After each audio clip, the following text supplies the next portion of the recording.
છેલ્લા 4-5 દિવસથી અમને બાતમી હકીકત મળેલી કે ચોટીલા તાલુકાનું છેવાડાનું ગામ જે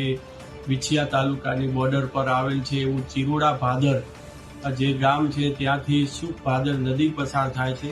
આ નદીમાંથી અમુક ખનીજ માફિયાઓ રાત્રે 12થી કરીને સવારના 5ના ગાળાની અંદર જે કાળી રેતી છે કાળી રેતીનું તદ્દન ગેરકાયદેસર ખનન અને વહન કરે છે। જે હકીકત બાતમીને આધારે આજે